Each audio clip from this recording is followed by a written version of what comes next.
Hello and welcome to ET Garage. Today's video is going to be about this this contraption right here.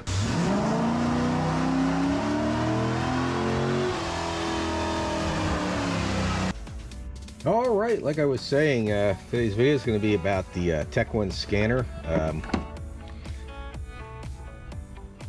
This was used by General Motors back in the early days of computer fuel injection, and works with the OBD1.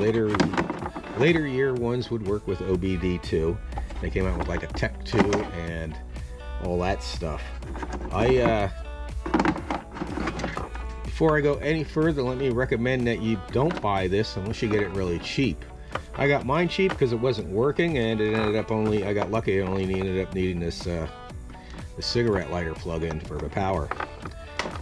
Unlike OBD2, OBD1 does not have power on its ALDL connector that this plugs into, and so that's why it has a separate power plug. It plugs into your cigarette lighter, and as far as I know, all OBD1 vehicles had a cigarette lighter. Today, I don't know if every vehicle has a cigarette lighter. I think my Chevy Track has the plug-in, but they don't call it a cigarette lighter anymore. It's a power outlet. Why they didn't just install USB power outlets instead of that cigarette lighter on my Chevy Tracks, I don't know. Maybe the newer ones they do. I don't know. Mine's a 2015. But anyway, getting back to this. This can come in handy.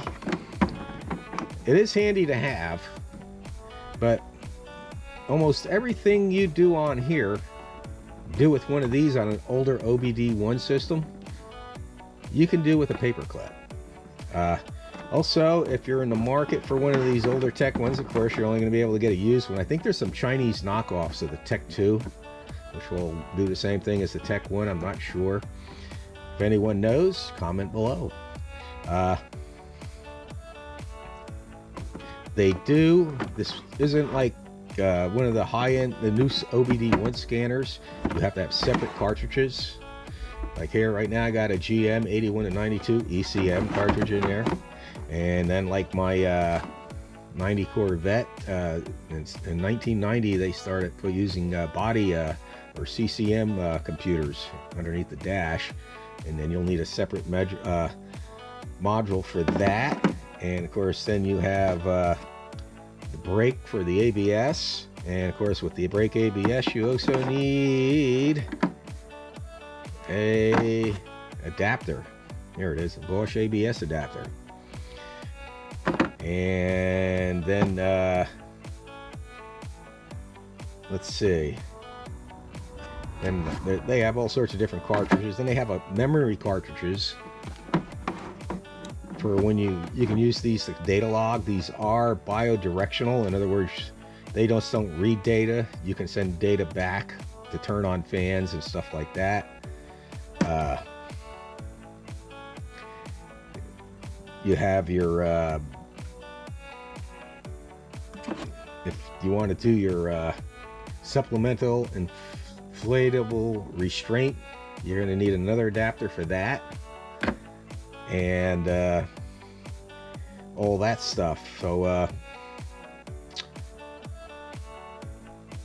I don't have a manual for one of these. Anything I learned off the internet, and pretty much self-taught. You plug it in and you just start pressing buttons and see what it does. So let's go in the car and I'll show you some features. I mean, you can read codes with this, but like if all you're buying this for is to read codes,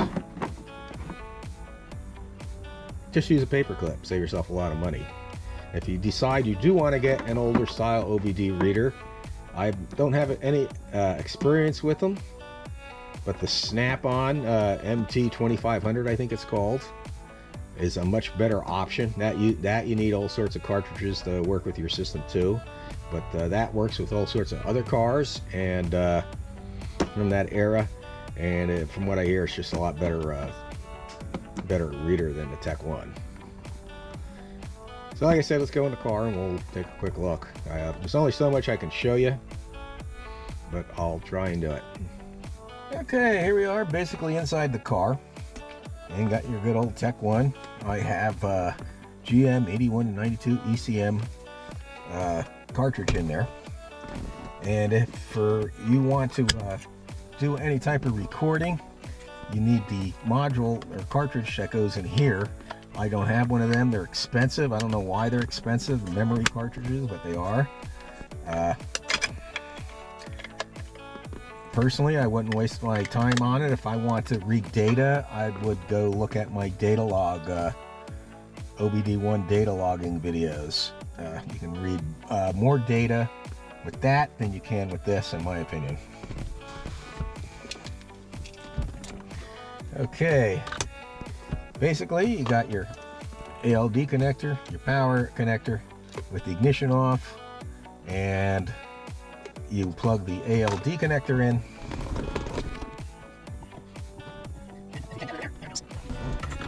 And turn your ignition switch on, and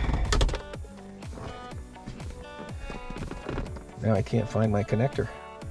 Oh, there it is.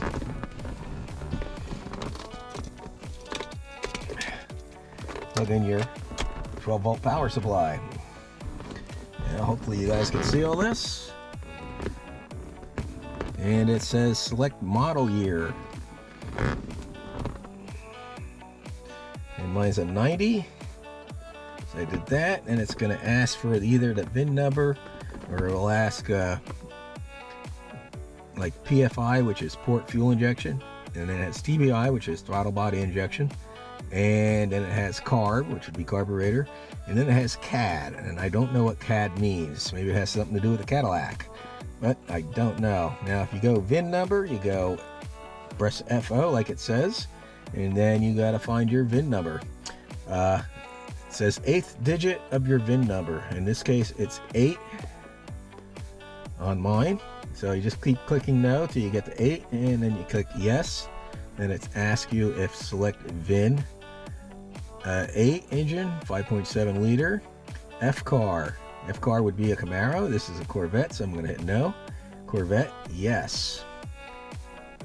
Perform diagnostic circuit check. I'm going to click yes. Stop engine, turn key to run, and press enter key.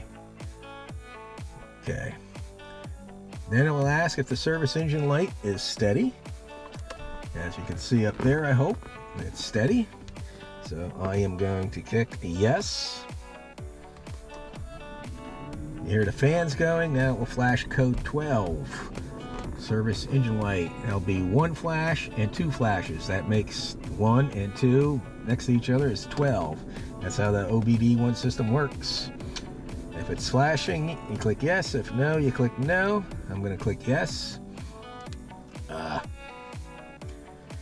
Then it asks, then it gives a list of different things to do, like miscellaneous tests, trouble code. We'll hit trouble codes. And it says no trouble code, so we'll exit.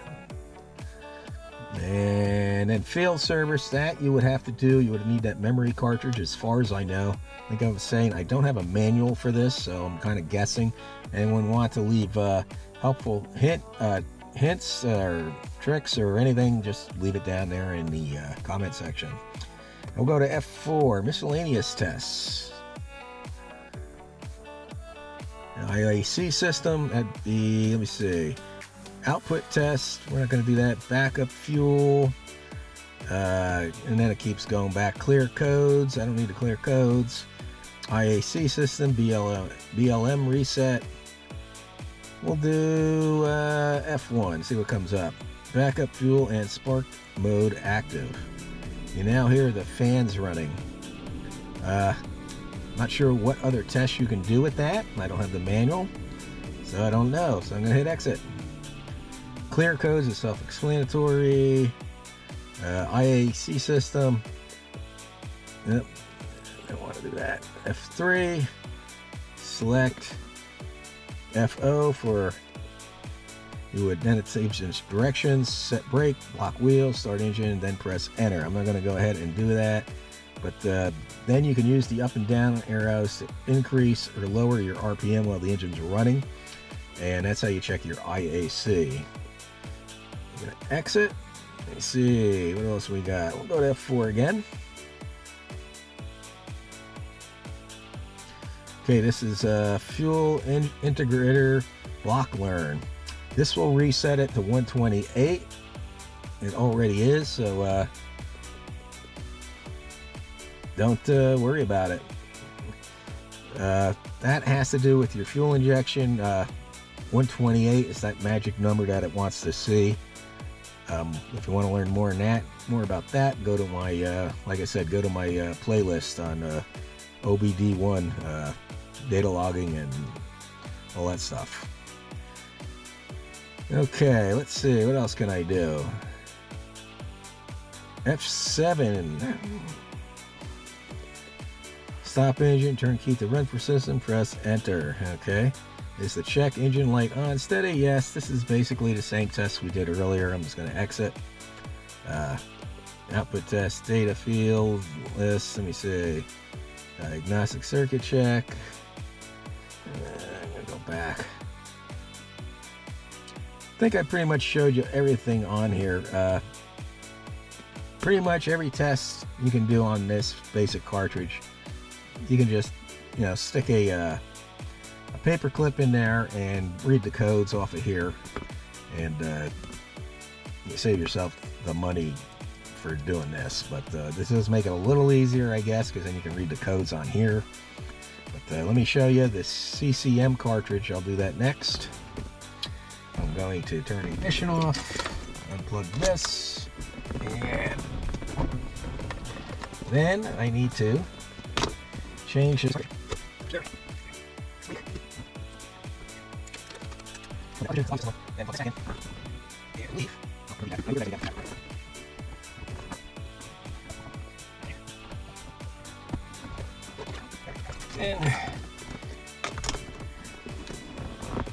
Okay, now I have that plugged in. So, GM body systems, 88 to 91. Select year, 90.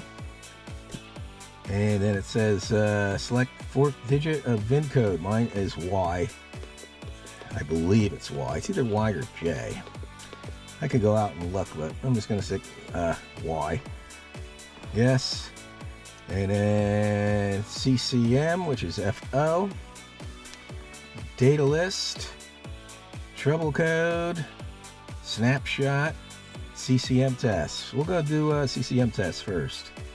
Okay, FO is TT lamps. Let's see what that does. Change oil light. So I will hit. Let's lower that down. You might be able to see that better, I hope. And I will hit F1. That's the change engine light. And then I hit the arrow and the change engine light comes on. Let's see if you can see that.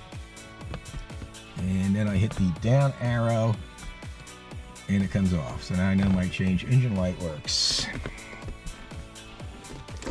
Okay. Then we'll go to exit. Go to check gauges. I don't know what that does when I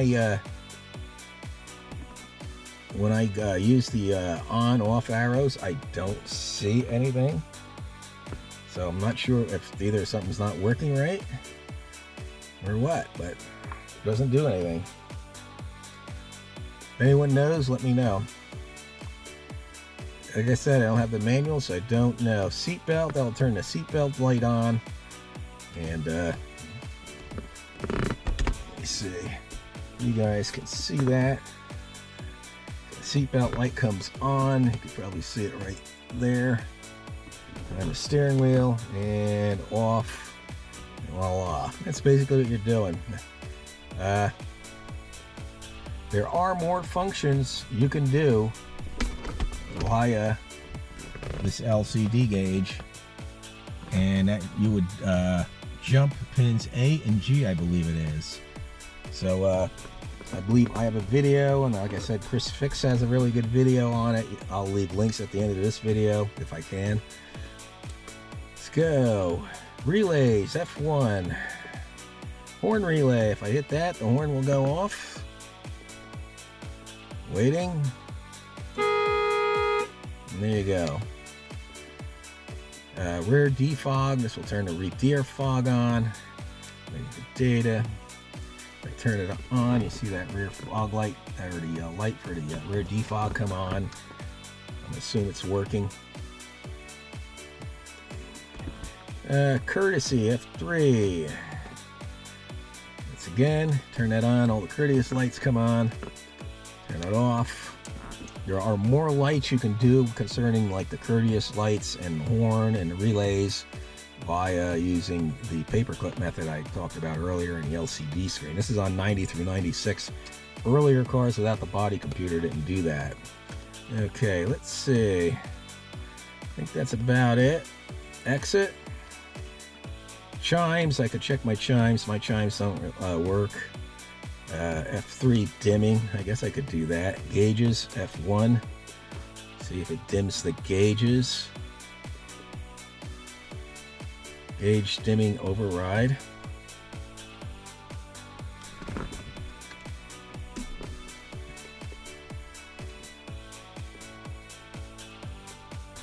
Okay, yeah, you can see them go off over here on the gauge cluster and on, so I guess that works. I would think Speedo F2, let's see what that does. Speedo dimming, normal control on. Oh yeah, you can see it get real brighter. Hopefully you guys can see that. And off and on. So that's good to know. Hit exit. Now then it has the radio. My radio is aftermarket, so it's not going to work. It'll just say waiting for data and say radio dimming control normal. Let's see what it does. Nothing, because the radio, the OEM radio is not on. So let's see, chimes F2. Yeah, my chimes I ain't gonna do because they don't work. Just saying. Let's see, lamps, relays, chimes. I think I did everything. And snapshots, treble codes, CCM test. Yeah, that's about it. We can go do the SIR or airbag next. So I will just exit. I could just unplug it. Turn the ignition switch off. I need to disconnect this again and hook up this adapter. Once again, you can do this with the paperclip method. You don't need this. Let me hook up the adapter.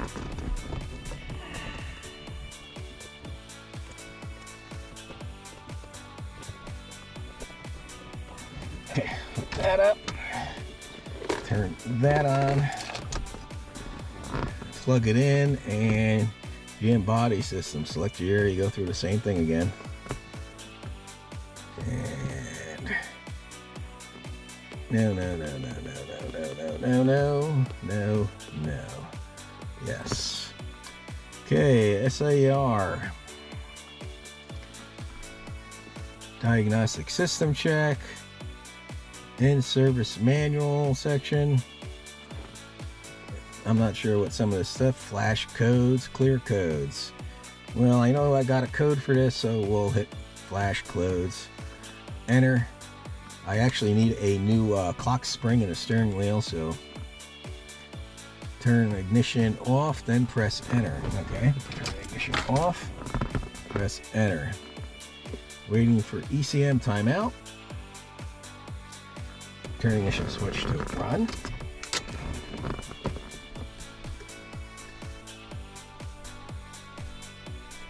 And it's showing the codes that I have for the airbag right there, inflatable rest. Okay, so I'm going to exit that. Clear codes, I can do that, it'll just reset, so it's kind of, I'm not going to go through that, but basically you got to turn your ignition off and on again. Let's see, F8 sections.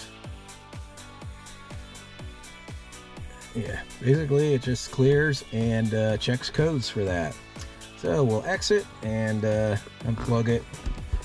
and go on to the ABS. ABS final. Okay, I have my cartridge hooked up. GM 88 to 92 brake version 2.0. I got the adapter for the ABS Bosch adapter on there. And the cigarettes light plugged in, the ignition's on, and just like before, same thing. Type in the year, ask you which VIN code, about your VIN code, and I keep clicking no and no. Why? Because I have a Corvette.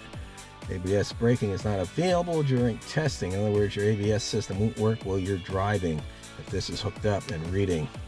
You can read codes. I'll do that. It's going to show none because I don't have any. No JABLOSA codes. Hit exit. Data code list. Okay, this here, you need two people. One person driving, one person reading this. I mean, you could do it yourself, but that's kind of, and you're going to be looking at this and not at the road. So it'll tell you the speed of each sensor. I've never tried this because it's just a pain in the butt. But if you see one of your wheel speeds is way off, then you know something's wrong. Going to exit out of that. We'll go to F4, which is solenoid test and auto test. We'll do the solenoid test first. FO, follow service instructions, blah blah blah.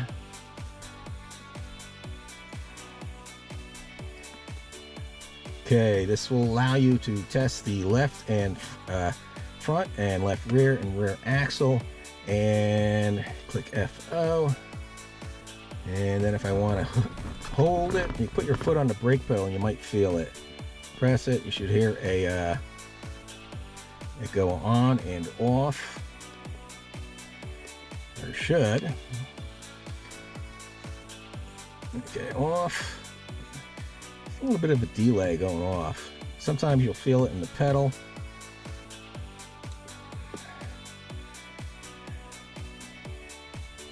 And you can hear the relay in the back, and then you can do the right and the rear. We'll exit, and we'll go to F1. And you hear the pump run, and you can feel that in the pedal too if you're doing this. And if you do that, that's about it. Now we'll go wrap this up, I guess.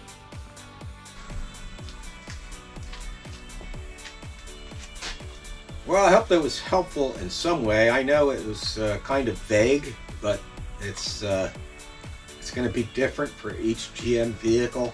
For instance, on I think the earlier C4s, this will not work for the ABS. You need a separate tester, special tester just for that. And like I said, you can comment below if you know. I'm only familiar on this with my 90 Corvette.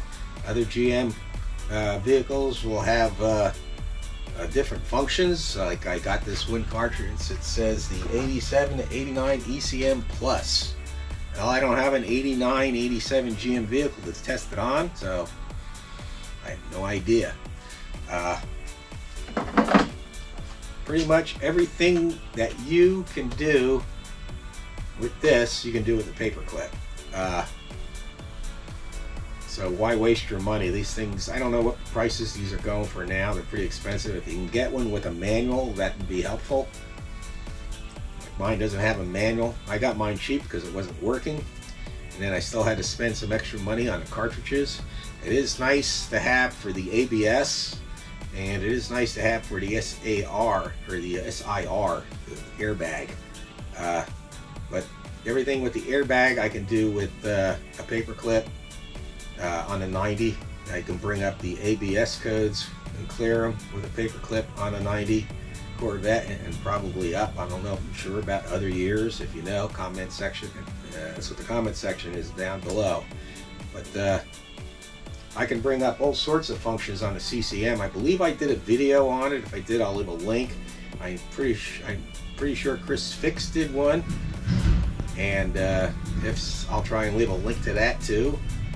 But that's it. Unless you get one cheap, don't waste your money on one, and try and get one with the manual. There are some instructions how to use it in the factory service manual for different things. You'll have to look yourself. I just don't know. But I hope that was helpful in deciding if you want to waste your time with the Tech 1. I mean, it is kind of fun to play with in some ways, and other ways it's kind of vague. If it's OBD1 system, it's going to give you a trouble code. Then you got to use that trouble code, go to the factory service manual, and use the troubleshooting tree in the factory service manual. Whether you get the codes via Tech 1 or Paperclip. So, sorry this isn't more informative, but that's the best I can do with what I have. Everybody have a great day, and God bless.